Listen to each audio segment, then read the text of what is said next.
Nami Bwana najiweka wakfu kwa ajili ya kuwasilisha ujumbe huu. Mfalme wa wafalme, Roho Mtakatifu ukaonekane, lile kusudi lako Bwana likatimie. Ni katika jina la Yesu naomba na kuamini. Amen. Amen.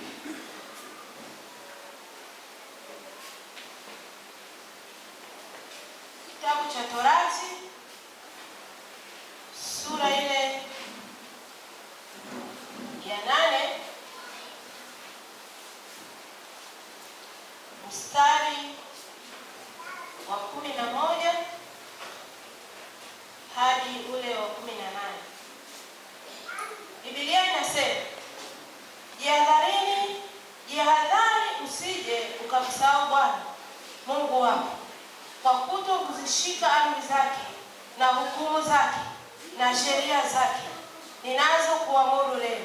Angalia, utakapokuwa umekula na kushiba na kujenga nyumba nzuri na kukaa ndani yake, na makundi yako ya ng'ombe na kondoo yatakapoongezeka, na fedha yako na dhahabu yako itakapoongezeka, na kila kitu ulicho nacho kitakapoongezeka, basi hapo moyo wako usiinuke ukamsahau Bwana Mungu wako aliyekutoa katika nchi ya Misri, katika nyumba ya utumwa, aliyekuongoza katika jangwa lile kubwa lenye kitisho, lenye nyoka za moto na nge, na nchi ya kiu isiyokuwa na maji, aliyekutolea maji katika mwamba mgumu, aliyekulisha jangwani, kwa maana wasioijua baba zako, apate kukutweza, apate kukujaribu, ili kukutendea mema mwisho wako.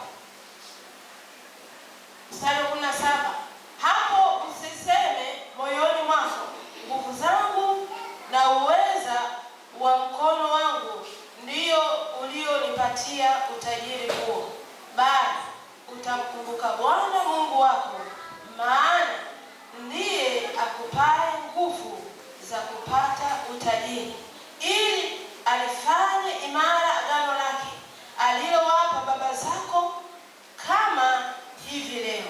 Bwana Yesu asifiwe. Ninasema kwa habari la hitaji la nguvu ya mafanikio ndani yangu. Hitaji la nguvu ya mafanikio ndani yangu. Zipo tafsiri nyingi ambazo watu wanazitafsiri kwa habari ya mafanikio, na wengi wetu tumekuwa tukiingia kwenye mitazamo hasi tunapowaona watu ambao hawamchi Mungu mambo yao yanaenda. Tunapowaona watu ambao hawamchi Mungu tunatafsiri kwamba wamefanikiwa, na maeneo mengine huwa tunatamani hata tungeweza kupata maisha kama wao, kwa jinsi ambavyo wanaonekana kwa hali ya nje ya kibinadamu kwamba wana maisha mazuri.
haichanganyiki na uzuri.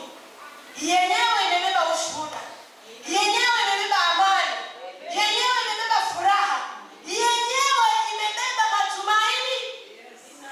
Kwa hiyo ni tofauti kabisa na jinsi ya mambo tunaweza tukatafsiri. Na yamkini hata wewe ulioko humu ndani, kuna mahali ulikuwa unatamani maisha ya mtu fulani, ukatamani angalau Bwana angeniinua, angalau niwe kama mama fulani, au niwe kama familia fulani. Kwa jinsi ambavyo unaona nje wanavyoingia na kutoka, yamkini ukaanza kutamani. Nataka nikwambie, hujajua siri. Haleluya, amen, haleluya.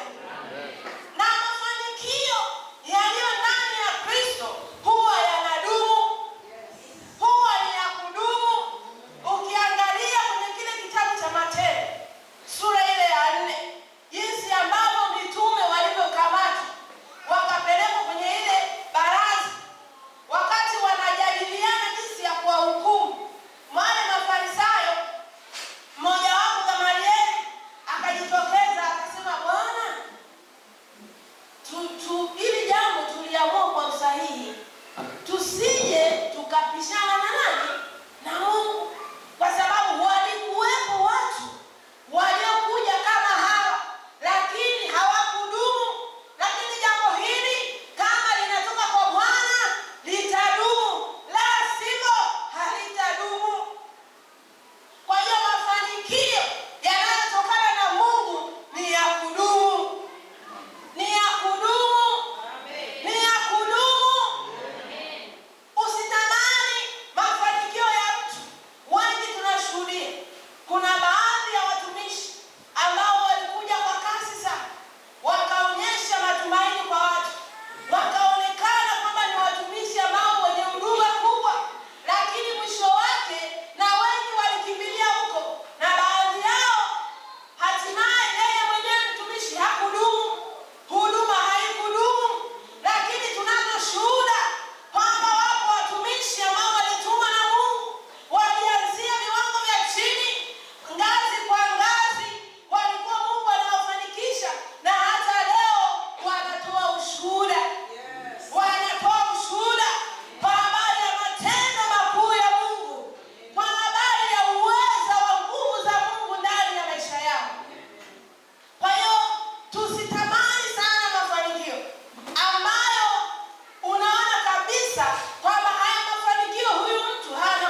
kusababisha wewe usipokee nguvu ya mafanikio.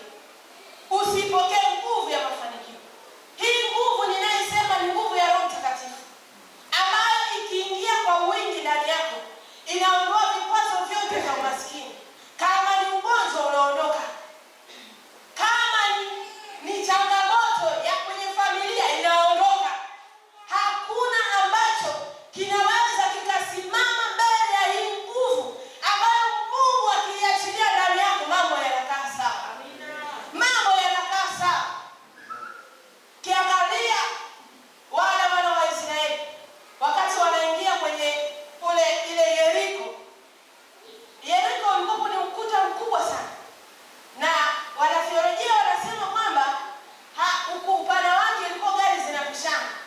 Kwa hiyo ukuta ulikuwa ni mkubwa, lakini Mungu aliwapa mbinu ya ajabu sana.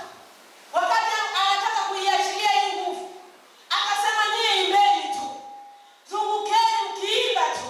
Wakati wanasifu, ile nguvu ikashuka. Iliposhuka, zile kuta zenyewe hazikustahimili. Hazikustahimili nguvu ya Bwana. Kuta zenyewe zikakwepa. Kuta zenyewe tofali zikaachiana, nondo zikaachiana, simenti ikaachia nguvu yake, kuta zikashuka. Israeli wakapita bila vikwazo. Ndiyo nguvu ninayokuambia siku ya leo. Ndiyo nguvu ambayo Mungu ametuma nikwambie kwamba inapatikana kwake na wala si kokote. Na leo ipo. Ipo mahali hapa. Mungu anapenda kuiachilia na itakuwa historia. Haleluya. Baadhi ni vikwazo ambavyo vinaweza kusababisha wewe usipokee nguvu ya mafanikio. Ukatembea kwenye mateso muda mrefu, ukataabika, kama vile Petro alipohangaika usiku kucha, akakesha akivua kwa uzoefu wake. Ni mvuvi wa muda mrefu, lakini siku ile ule uzoefu ulikaa pembeni, lakini hakupata kitu.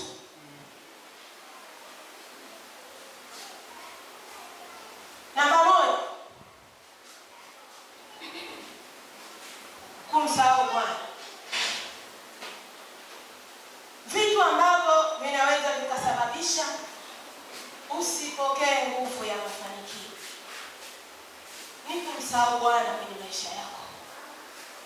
Unasema, mchungaji, unasemaje tunamsahau Bwana wakati tumekuja kuabudu na tunaabudu kila Jumapili mahali hapa? Na mwingine anasema, Bwana, mimi Jumatano na Ijumaa ninakuwepo mahali hapa. Utaniambiaje kwamba nimemsahau Bwana? Haleluya. Kumsahau Bwana. Kuna vitu vinaendelea kwenye maisha yetu ambavyo vinaashiria kabisa umemsahau Bwana. Watu wengi, baadhi ya watu wamekuwa wakipambana sana na maisha, kuhangaika, kupambana.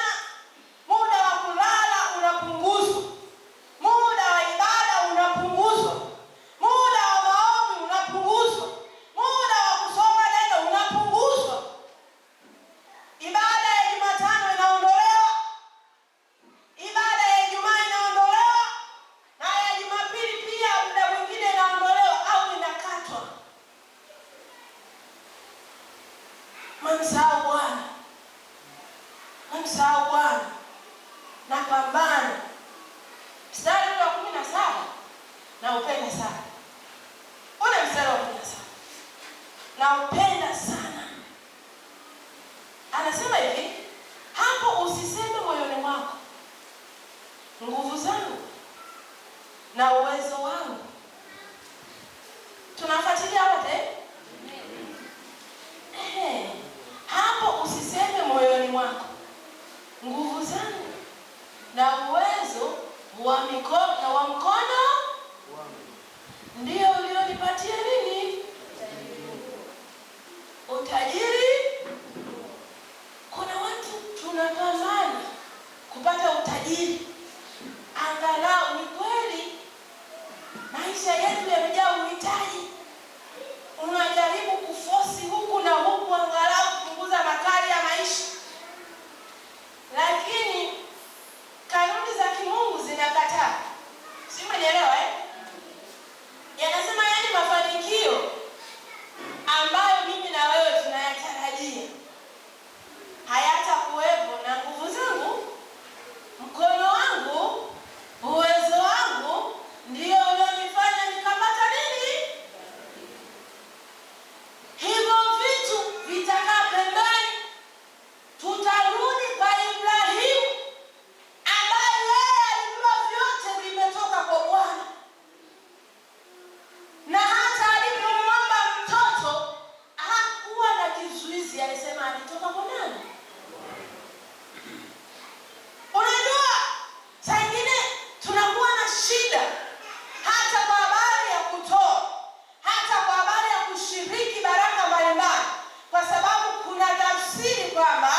mama yetu angeweza kutoka.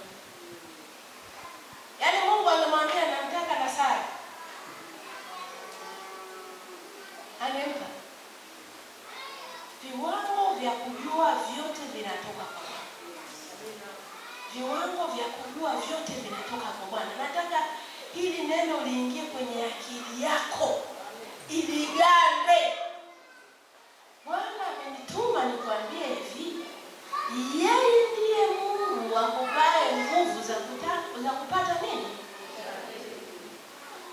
Na ndio maana akanipa ujumbe ya kwamba hitaji la nguvu ya mafanikio ndani yangu. Nikijua kwamba hii nguvu ikiingia ndani yangu itabadilisha ndoa yangu, itabadilisha afya yangu, itabadilisha muonekano wa maisha yangu, itabadilisha, kwa sababu ni nguvu isiyozuilika. Ni nguvu isiyozuilika. Haleluya. Kwa hiyo baadhi ya watu wanapambana na tunamsahau Bwana, tunasahau ibada, tunasahau tunahudumu, tunasahau kwamba sisi ni watu tuliotengwa, tunasahau kwenye hii dunia ni wapitaji, tunamsahau Mungu, tunaahirisha mambo ya kimungu, tunayafanya yaliyo ya kwetu tukipambana. Lakini mafanikio tunayoyapambania hayatahitaji utukufu wako. Mafanikio ambayo Mungu anayaahidi kwetu hayatahitaji utukufu wako. Yatakaposhuka, akili zako na fahamu zako zitasema Bwana ndiye aliyeyatenda haya. Haleluya. Na mara nyingi shetani ametukamata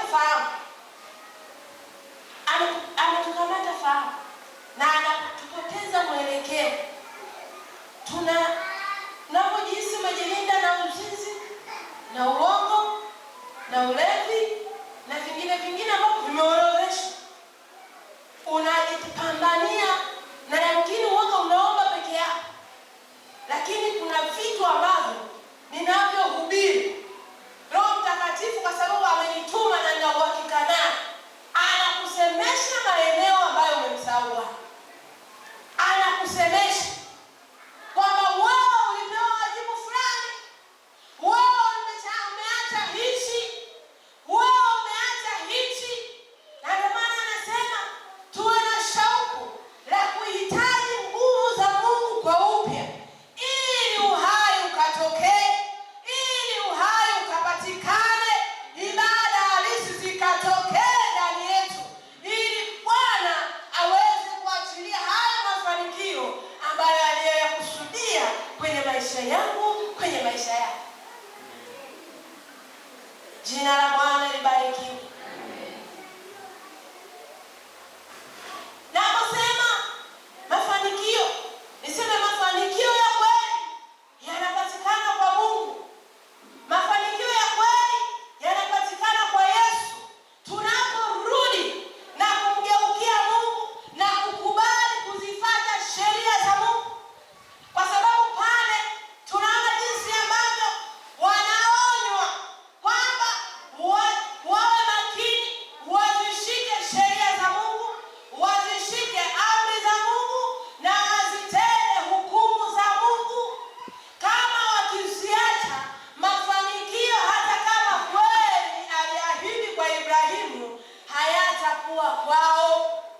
ya kupata utajiri. Yeye ndiye Mungu atupaye nguvu za kupata mafanikio. Haleluya, haleluya. Nini kifanyike? Nini kifanyike basi ikiwa tumeziacha amri za Mungu, tumeziacha sheria za Mungu, ikiwa hatuenendi sawasawa na mapenzi ya Mungu? Nini kifanyike? Kuna mambo kadhaa ambayo nimeandika mahali hapa. Jambo namba moja ni kurejesha mahusiano yetu na Mungu. Katika ule mstari wa 18 unasema hivi, bali utamkumbuka Bwana. Bali utamkumbuka Bwana. Mkumbuke Bwana kwenye maisha yako mpendwa. Mkumbuke Bwana asubuhi ya leo. Mkumbuke Mungu. Acha kujipambania mwenyewe. Tafanya kazi za kuchosha na wala hautapata kitu. Turudi. Turudi. Turudi. Turudi tumkumbuke Bwana. Tuzishike amri zake. Tuzishike sheria zake. Tuzishike hukumu zake, ili Mungu aweze kuachilia hii nguvu ya kupata mafanikio. Na nguvu hii ni halisi. Hii nguvu ipo. Inakusubiri wewe urudi. Inakusubiri wewe urudi. Useme, Bwana, ni kweli nimechoshwa na masumbuko. Nimekimbia mbio nyingi. Nimehangaika sana. Maeneo mengi nimetumia akili zangu. Maeneo mengi sikutaka shauri lako. Nikatembea kwa akili zangu na nimefanya kazi za bure. Ninazidi kuchoka tu. Akili inachoka. Akili inachoka. Ninashindwa kuomba. Ninashindwa kusoma neno. Ninashindwa kutafakari uwepo wako, kwa sababu mara nyingi nimekuwa nikikimbia peke yangu bila wewe. Nimekuwa nikitembea peke yangu bila wewe. Nimekuwa nikitumia uzoefu wangu wa huko nyuma, nikasahau kwamba zipo sheria zako, zipo hukumu zako, zipo. Jina la Bwana libarikiwe. Na Mungu anapendezwa na mtu ambaye anarudi, anayemtafakari Bwana kwa upya. Leo ni tarehe 31 mwezi ule wa 5, tunaingia mwezi wa 6, na tukiwa na neno letu la mwaka, neema ya kutamalaki. Nataka nikwambie, hii neema sio kwamba haipo. Hii nguvu ya kutamalaki sio kwamba haipo. Hii nguvu ni halisi na ipo. Inakusubiri wewe urudi, umrudie Bwana, uzishike sheria za Mungu, ili nguvu iwe halisi. Suluhisho sio kupunguza muda wa ibada. Suluhisho sio kupunguza muda wa maombi. Suluhisho sio kutumia akili nyingi, kwa sababu utakapotumia akili nyingi ukamsahau Bwana, hautafanikiwa. Kwa sababu ukifanikiwa utasema, ni akili zangu zilizonifanya nifanikiwe. Heshima ya Mungu itakuwa haipo. Umuhimu wa Mungu utakuwa haupo.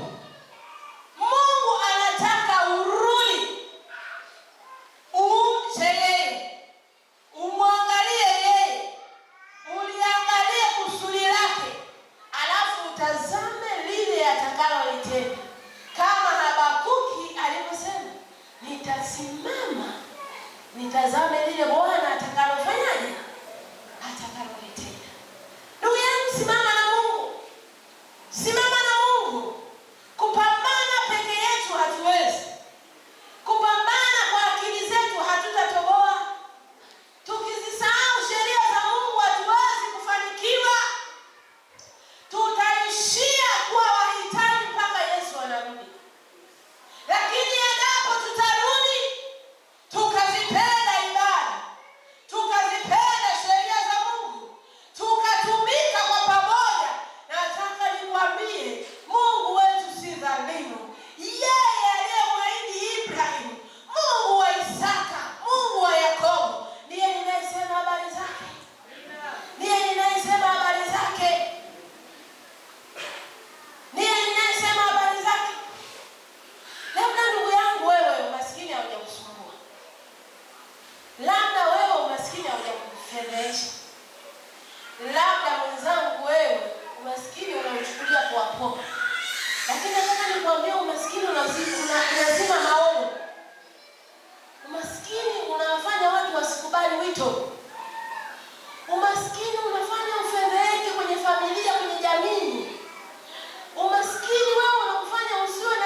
tayari kuhudumiwa hiyo nguvu ibadilishe historia yako.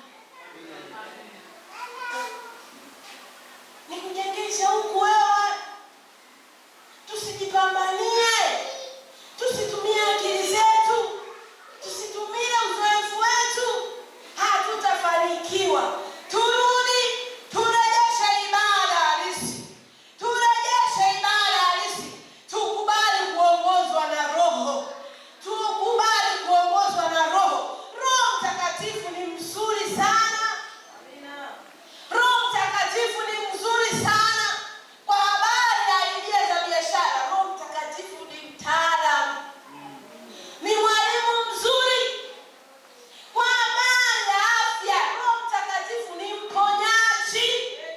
Kanisa la kwanza, Biblia inasema iliposhuka ile nguvu ya Pentekoste, viwete walitembea, watu walihudumiwa, wenye uhitaji wote, na tangazo likatokea kwenye kanisa lile, hapakuwa na wahitaji. Sijui mwenzangu hujasoma kwamba kwenye kanisa la kwanza Roho Mtakatifu aliposhuka aliondoa vikwazo vyote. Watu wakaogelea kwenye uwepo wa Bwana. Watu wakashangilia uwepo wa Bwana. Na hapakuwa na watu wenye uhitaji. Lakini ndani ya kanisa leo tumejaa wahitaji. Nataka nikwambie, wakati wa kuzitafuta nguvu. Ni wakati wa kurejea na kuzitafuta nguvu za mafanikio. Na Mungu anasema yeye ndiye Mungu. Mungu atupaye nguvu za kupata hayo mafanikio. Ni mafanikio gani ambayo unayataka? Ni maeneo gani ambayo unataka Mungu aingilie kati? Ni maeneo gani ambayo umeteseka muda mrefu? Nataka nikwambie, hii nguvu haijawahi kuzuiliwa. Hii nguvu Yesu alishuka nayo kuzimu. Kuzimu ikatetemeka. Akashuka shujaa. Miamba ikapasuka. Hekalu likaachia. Hii nguvu ni nguvu ya miujiza. Hii sio nguvu ya kawaida. Ninahubiri habari za nguvu. Rimo sakayanta mosaya. Wewe mwenzangu, sijui umeridhikaje, lakini kama una hasira kama mimi, laiti ungelijua, ungeitafuta hii nguvu leo. Ungeitafuta hii nguvu leo, ibadilishe historia. Nakwambia, kwa habari ya kubadilisha historia mbele za Bwana ni kitu kidogo sana. Tuna struggle kwa ajili ya ujenzi. Nakwambia, hichi kijengo mbele za Mungu ni kitu kidogo sana. Hichi kijengo nasema ni kidogo. Kwa habari ya uweza wa Mungu ni jambo dogo sana. Ni jambo dogo sana. Ni jambo dogo sana. Kuna maeneo mengine ukipita unaambiwa hilo jengo unaliona hilo? Hilo jengo kapaua mshirika mmoja. Baadhi yenu mnajua hilo jengo kapaua mshirika mmoja. Nataka nikwambie, Mungu ni yule yule. Hajawahi badilika. Mungu ni yule yule ambaye tukizihitaji hizi nguvu zikaingia ndani yetu, wanatiosi, maono kutimia ni kitu cha simple sana. Simple sana. Simple sana. Hili jengo anaweza kupandisha mtu mmoja tu na likawa jengo la watoto.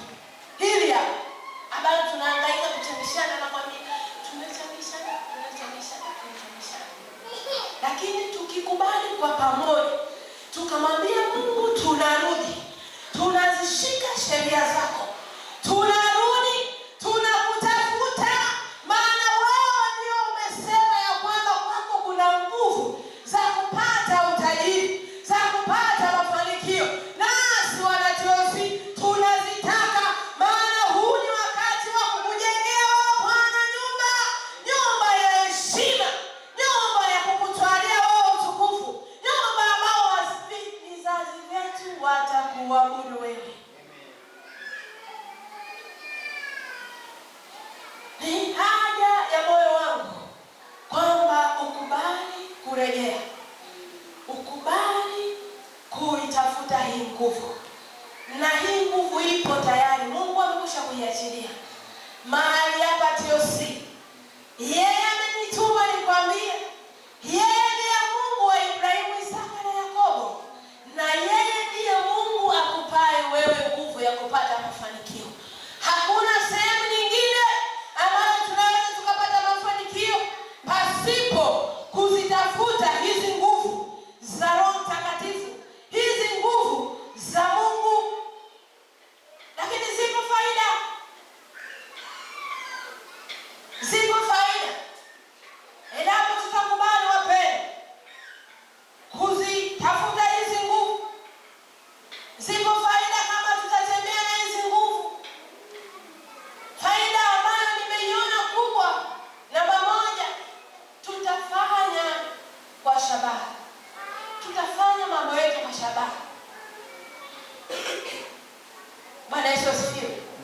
Tutafanya mambo yetu kwa shabaha, kwa sababu Roho Mtakatifu atatuelekeza jinsi ya kufanya.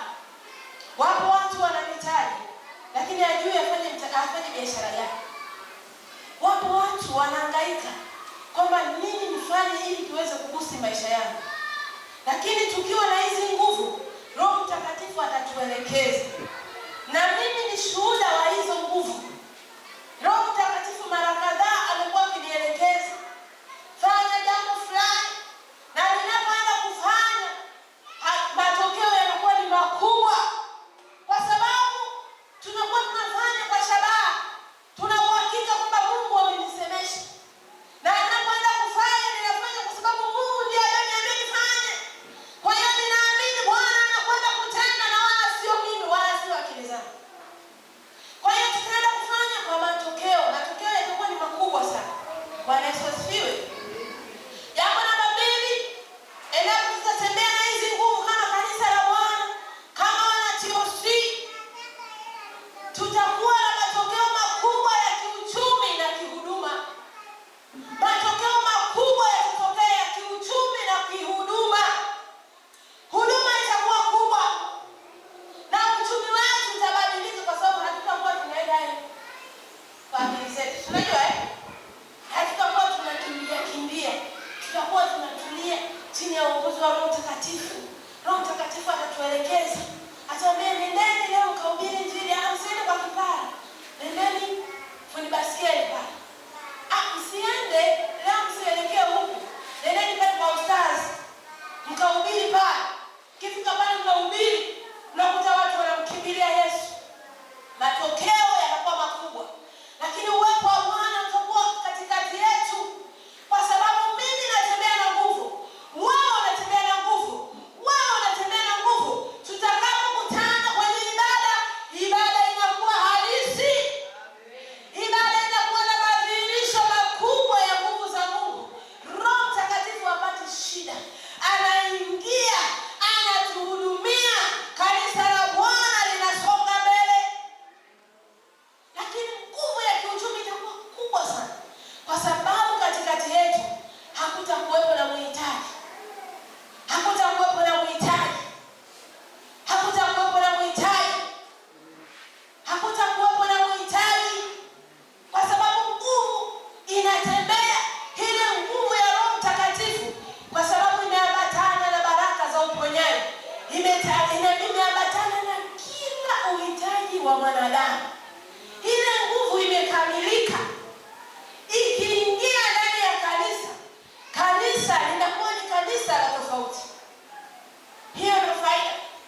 Lakini faida ya mwisho, adui hatapata nafasi ya kutuonea tena. Hiyo ni faida. Adui hatapata nafasi ya kutuonea tena. Mara nyingi tumekuwa tukionewa na adui. Unataka kufanya hivi, mara afya inagoma. Unataka hivi, mara watoto wamesumbua. Mara unataka hivi, mara ndoa hivi. Mara unataka hivi. Adui anapambana, yani watu wasipate ule raha ya kuabudu, ile raha ya wokovu, ile furaha ya kuwa ndani ya Yesu.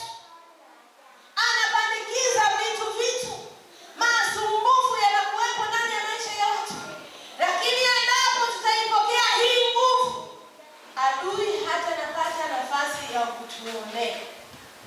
Hatapata nafasi ya kuonea maisha yetu, hatapata nafasi. Hizi ni faida kubwa sana, na ni muhimu kwenye maisha yetu. Jina la Bwana libarikiwe. Ninapomalizia ujumbe huu, nikurejeshe kwenye tafakari, ndugu yangu, kwamba wewe ni mara ngapi umepambana kwa akili zako wewe mwenyewe, kama nilivyokuambia kwamba baadhi ya vitu vya kimungu inafika sehemu tunapunguza hivi. Wakati za nyuma hapa TOC, baba yetu huwa anapenda kila mmoja abudu. Hiyo ndio shauri yake. Kwa hiyo amekuwa mara nyingi akibadilisha, labda niweke hivi, labda niweke hivi, naweza nikampata na yule, labda nifanye hivi. Katika hali hiyo ya kubadilisha, alishaikuweka hadi na ibada za jioni, ili basi wale wanaofanya kazi jioni wahudhurie nini? Ibada. Kwa hiyo kama ni Jumatano tunakuja sisi wa saa 10, kuna wengine ambao wanakuja sisi saa 2, wale wanaenda nadhani tunakumbuka. Kwa hiyo watu wale wafanyakazi ambao wanakimbizana na Jumatano wanamkuta baba yuko hapa anawasubiri. Lakini kuna baadhi ya watu ambao pia hiyo nafasi hawaitumii.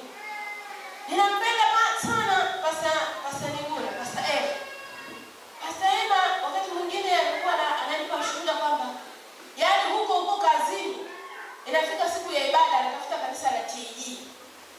Anaabudu kwanza, alafu ndipo anarudi wapi? Nyumbani.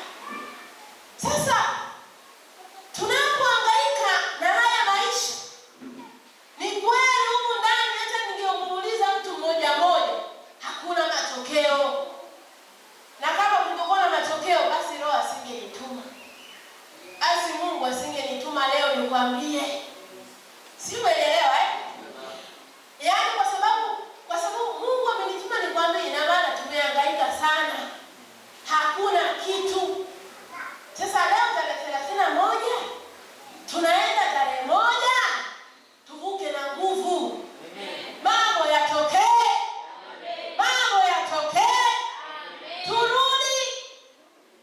Turudi tuuishe ibada binafsi. Tufanye yale yanayompendeza Mungu. Kuna vingine vitatugharimu. Juzi Ijumaa tulipokuwa wachungaji, kama kawaida yetu Ijumaa situpo hapo tunawasubiri. Kwa wale ambao wanahitaji huduma binafsi, tuko hapo ofisini hapo. Tumekaa tunaendelea na shughuli zetu. Kwa hiyo tulishinda mpaka ibada ya jioni. Baada ya jioni nikapata taarifa kwamba Pastor inabidi tubaki tena. Hiyo ni dharura ambayo ilikuwepo. Kwa sababu ratiba zangu nilikuwa najua saa 12 ninatoka, ninaendelea na yale ambayo niliyoyaacha, angalau kumalizia kule mambo ya nyumbani. Sasa nikasema nitabaki angalau masaa 2 hivi.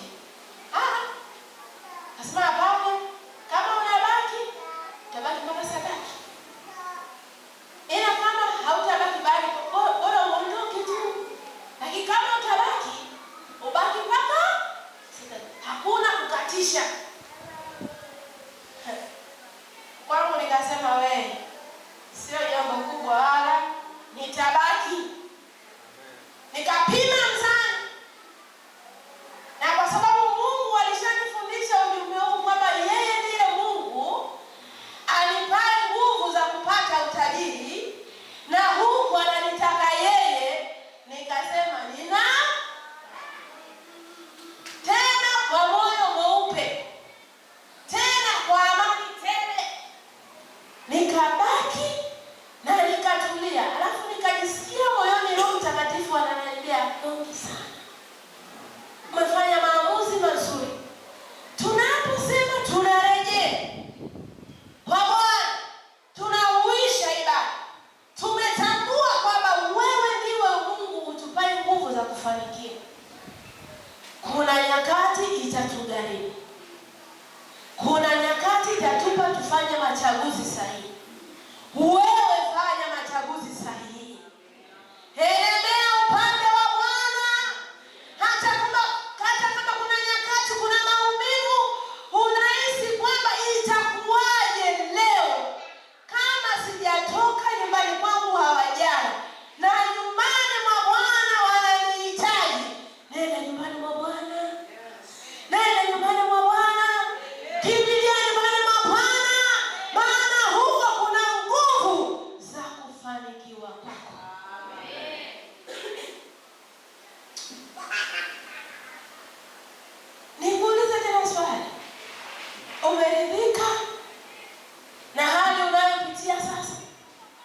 uishe. Mungu, nikawe karibu na wewe zaidi ya wanadamu, zaidi ya ndugu zangu, zaidi ya kila kitu, zaidi ya biashara zangu. Niwe karibu na wewe Mungu, zaidi ya kazi, zaidi ya ajira, zaidi ya bosi wangu.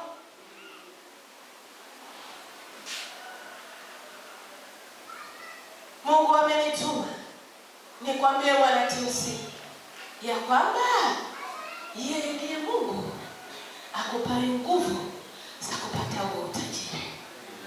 Hayo mafanikio unayoyataka, unayoyatamani leo kwenye maisha yako, kwamba uitwe baba, kwamba uwe na familia nzuri, uwe na aina fulani ya maisha, uwe na aina fulani ya huduma. Yeye Mungu amenituma hivi. Yeye ndiye Mungu akupaye hayo mafanikio, akupaye hiyo nguvu ya kupata hayo mafanikio. Simama pale ulipo. Shauku yangu tuipe nguvu ili uweze kubadilisha maisha yetu. Ndugu zangu, praise. Shauku yangu tuipokee nguvu ili uweze kubadilisha afya zetu. Shauku yangu tuipokee nguvu ili iweze kubadilisha uchumi wetu.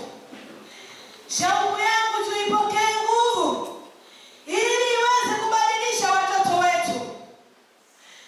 Shauku yangu tuipokee nguvu ili maono yakawe halisi. Ribo shenteriana na moza, yeke na moza, rente moza.